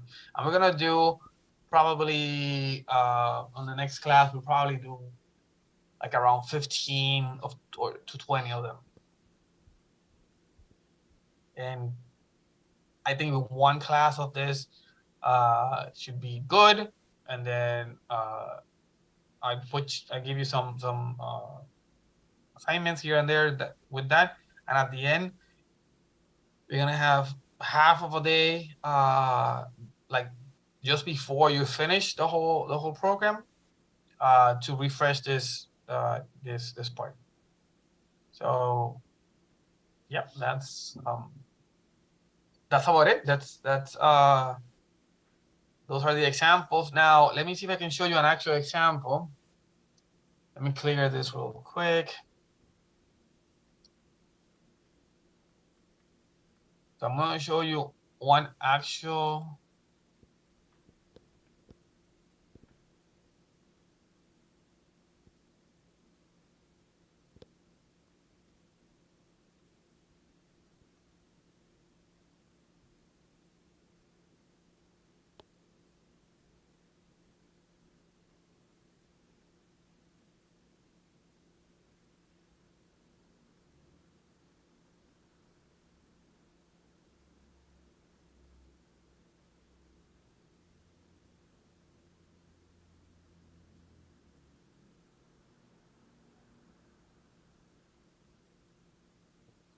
Okay, so I'm looking for it. It will take 1 minute, please.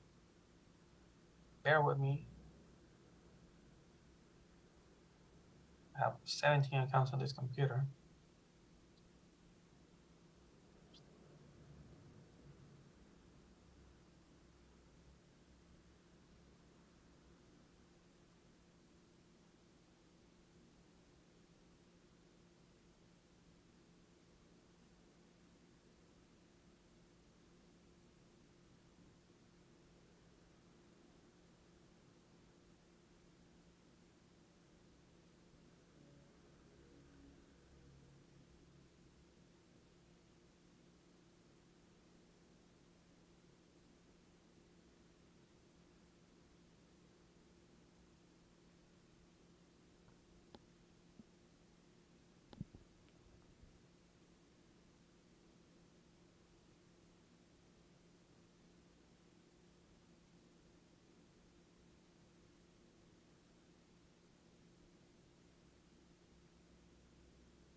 Okay, we go. Sorry about that. It's taking forever, but I think I got it.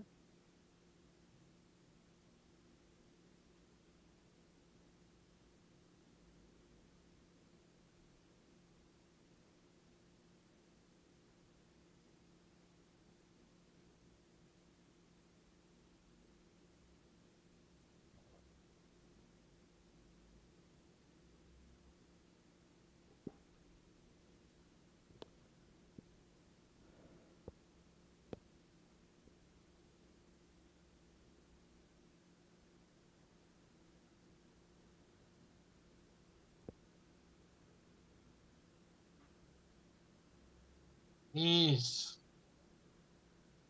Jeez Louise.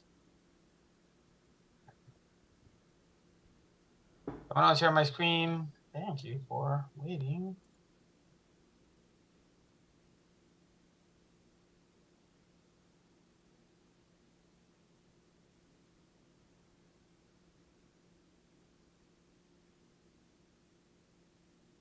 Oh,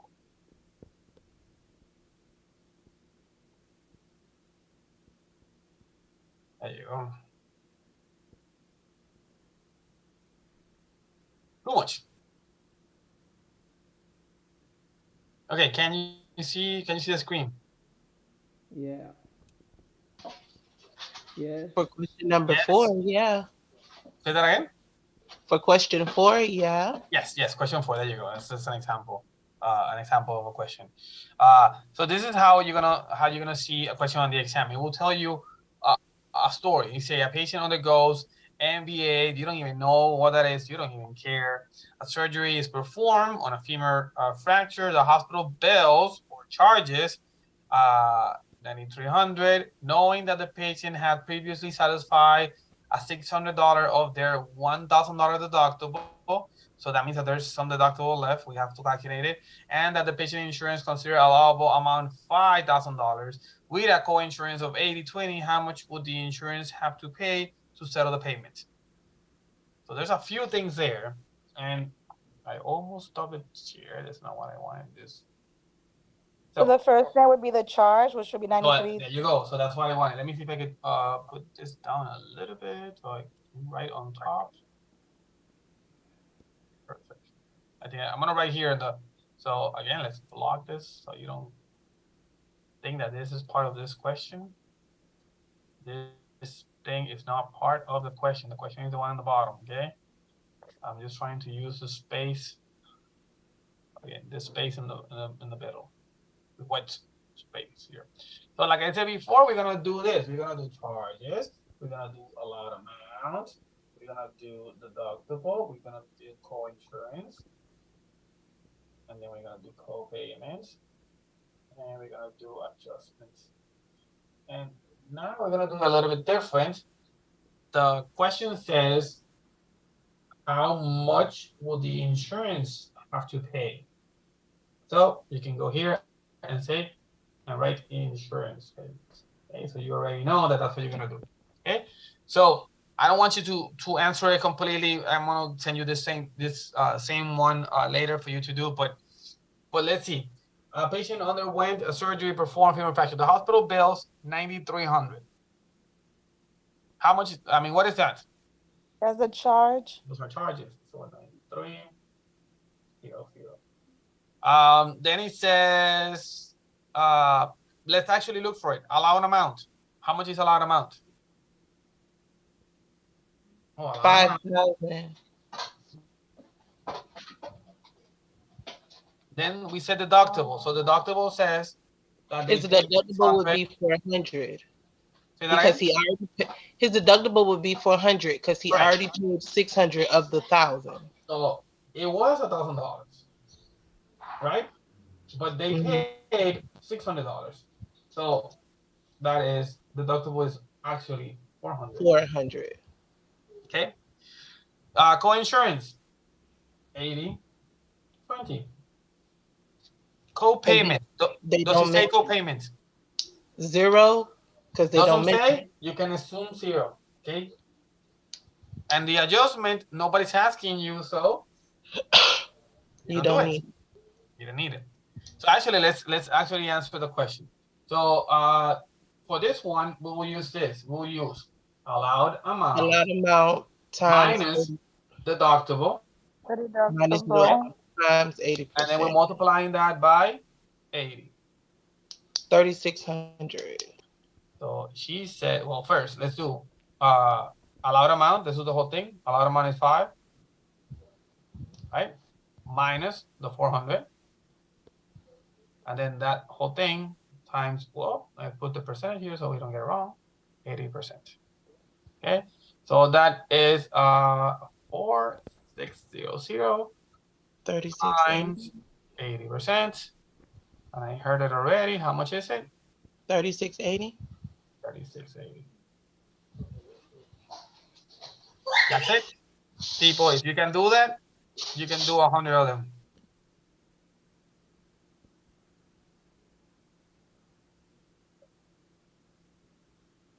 And if you see, we're not asking you what the patient is paying. At least in this one, maybe number 5 will be how much the patient has to pay, or the other one will be what the patient has to pay, or the adjustment. But we're not asking that. We're asking one, so you don't have to do the insurance, the patient, and the adjustment. But just for fun, let's do how much a patient will pay. So patient will pay, I'm gonna write it down, allowed amount minus deductible times 20%. And the whole thing, that whole thing will be plus deductible plus co-payment. Well, let's try it. Allowed amount, $5,000 minus the $400. Those two things times 20%. Wait, I have a question. Ma'am. So now that we're doing what the patient pays, you said the allowed amount minus 400. Would it be the 400 or the 600? No, the 400. It's always a 400. Forget about. So we would do 5,000 minus 400. Oh, right. I see. I thought you were gonna put plus 400 again on the outside. No. Well, yes. Now we go. Now wait. Now it's plus 400. But why? Well, because so think about it like this: the patient is going to pay 20% of the allowed amount. Okay. Plus the 400 minus the deductible. Okay. If you don't do that, you're paying 20% of the 5,000 plus the deductible, that will be more. Got it. So you have to say, because I'm gonna pay the 400, I need to take it out of the percentage that I have to pay on top of it. Got it. Because so you take it out so you won't add percentage to it. And then you pay whatever it is. Got it. Okay? Understand. Okay, so right now, I have a question. We just did the 20%. So right now, because we're doing the patient pay, how about earlier? Which one did we just do again? The one when we did the 80%? That was insurance. Insurance, okay. So the insurance So will when we pay. did the insurance, The insurance was the one that paid $36.80, something like that. Yeah, and again, this is kind of fast, but we're gonna go over each and every single one of these ones on the next class. So this is just showing you a little bit. So if you get a little bit lost, doesn't matter. We're gonna see this exact thing again, starting next class. Okay. So the first one with the 80% was how much the insurance was going to pay, and that one does not have deductible and co-payment added, but would still have to do the minus the deductible here. And then it's gonna have here, instead of 20, it's gonna have 80. So let's finish it. So same thing. This is for 600 times the 20%. And I want you to actually tell me how much is that. And then whatever that is. So we have 46 times 20. That probably is, someone already put it there, 800 something. No, not even 800. So wait, that's the full answer, or 920. could be the full answer. I think I got it right. 4600 times 0.20, 920. That's what I was looking for. It was 920. Thank you. So 920, people are answering the whole thing now, and that's perfect. Then plus the 400. And that's where you get the 1320. Excellent, beautiful. So let's see if I can put it here. 1320. That's your final answer. That's how much the patient has to pay. That one is one of the hardest ones to do. Or that's one of the hardest ones that you will find in your exam. That example that we just did there for the patient. What could make it a little bit more complicated is that it has a co-payment that you have to add, like $20, $30, $50 more that you have to add at the end. So if you can do this, you can do all of them. Again, just for fun, and with this, I'll let you guys go. Because again, even though we're doing good in time, we're doing good in everything, I said like this. So the last question that we can ask, the only thing that we haven't answered from this example is how much is the adjustment? It never asked you for adjustment, but now I'm asking. So the adjustment, again, adjustment equals charge minus allowed amount. So 93 minus 50. That's it. Answer, whatever that is. People are on the chat. 43. 43. Circulation in the gut. Okay. Well, yeah. I'm sorry. Go ahead.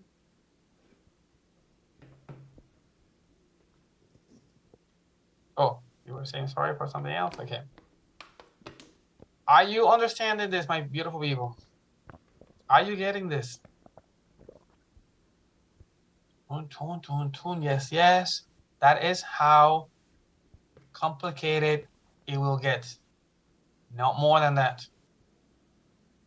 If you follow my thing and write the actual charge allowed, if you separate them, if you get that information from the question, if you can take the numbers, only the ones that you need, and put them where they go. And if you see, most of the time I don't read the details on that question. As soon as I know it's math, I go charge allowed amount, bam, bam, bam, I write it down, and then from there you just plug in the numbers where they go, so you can separate them from the question. And then what is the question? What are they asking? They're asking patient. Boom, this is the thing for patient. They're asking insurance. This is the one for insurance. They're asking adjustment. This is the one for adjustment. So it's not. There's no easy way of doing this, or easier way than doing it like this. Why? Because in the day of the exam, you're gonna be thinking 100 million things. It could be, you could be tired. It's 150 questions, 3 hours exam. Maybe you get all the. It won't happen, but it could, because it's random. You can get all the questions, or most of the questions, at the end of the exam when you're already tired and. So yes, this is a way. Put the numbers where they go. That's it. So there's people that will show this in a different way, and they will show it in a understand what they're asking. I don't care if you don't understand. I care that you do it. I mean, it's better if you understand it, but as you practice more, you'll see some things and you're like, I don't have to do this. I don't have to do the whole thing. They say max. I know that max is the 100%. So if the patient's and it's under a max, patient pays nothing, and the insurance pays 100%. So you don't have to do all the calculations. But I want you to, even if you don't know, you write it down. Can we use pen and paper in the exam? Yes, they will give you a piece of paper and a pencil to do any of the calculations that you need to do. So it will be given to you at the testing site. So super simple, but I keep asking you all the time, do you think anyone can come from the streets and say, sure, I'm gonna become a biller and a coder, pay me $30 an hour, let me see your files? No. This simple math, you need to understand it in order to do it properly. And even though it's simple numbers, if you don't understand what the numbers mean and which ones you're going to use to do this, then it's not going to work. So that's why, the practice and the education in this class, in these programs, it matters a lot for you to get the proper training. So yes, you can come from the streets and learn how to do blood pressure as a medical assistant, or draw blood as a phlebotomist, or but the wound care, do whatever you want. But this is specific. This is hard. So without a class, without a program, it's almost impossible. So I know for a fact that that most of you are gonna do good if you kind of follow this part. So nothing else from me today. So I will see you guys next Thursday. So 2 days from now, and in that one we're gonna practice a lot of this one. So I have many examples. I can just change the names. I can just change the numbers, and it will be completely different. So if you want to do a few freelance ones, I'll ask, like I think I asked Barrett some numbers. If I, Kamika, what's your favorite number? And she said, whatever, 2200. That was the number that we use. If it doesn't matter, if we just change the numbers, it will be a completely different example. So we could do as many as you wish until you get really good at it. Any questions? Anything else before I let you guys go?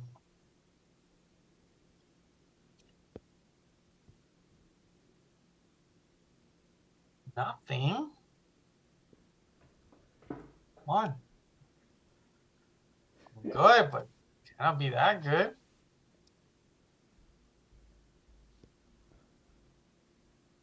Questions? No questions. Where the exam takes place? The exam is gonna be on a testing department on Miami-Dade College, so you can take the exam in any of the testing sites, Miami-Dade College. But you have to, we're gonna do that also probably 1 or 2 more weeks. We're gonna register you for the exam, and we're gonna put a potential date. So you check on the dates that what they have, and then you're gonna get contacted by the testing department when you can take it.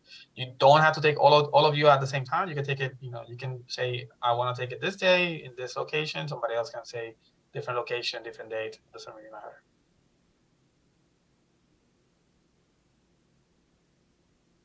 Anything else?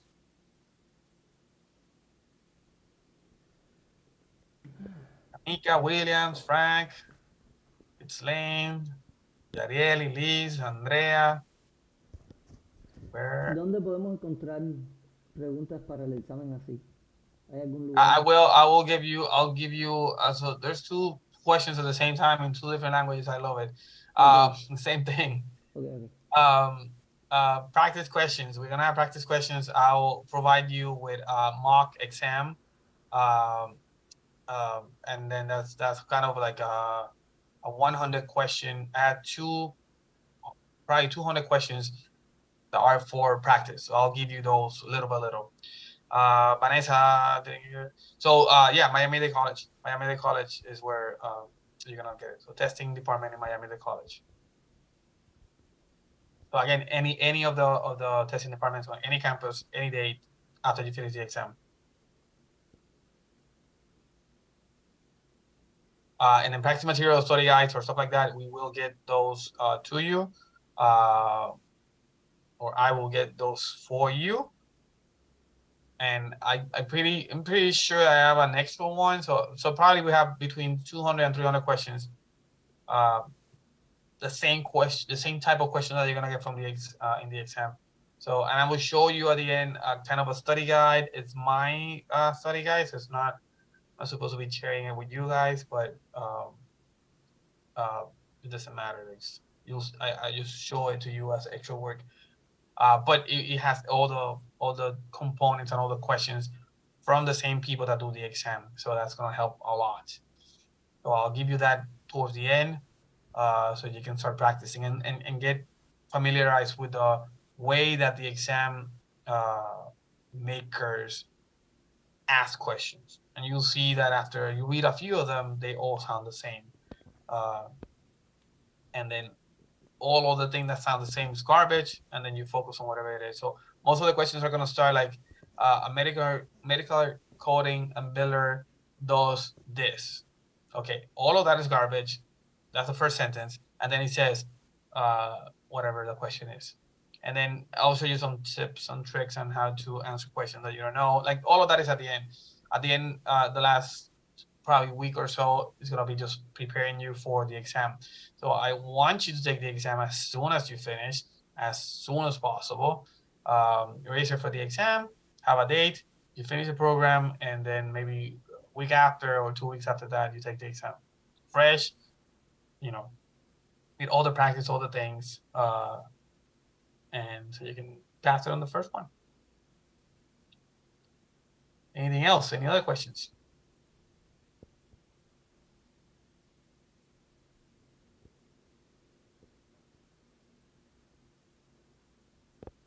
Frank Jr., Yaeli, no. Nisha, Mirta, everything good, everyone. Okay, perfect. Okay, people, so I'll see you next class.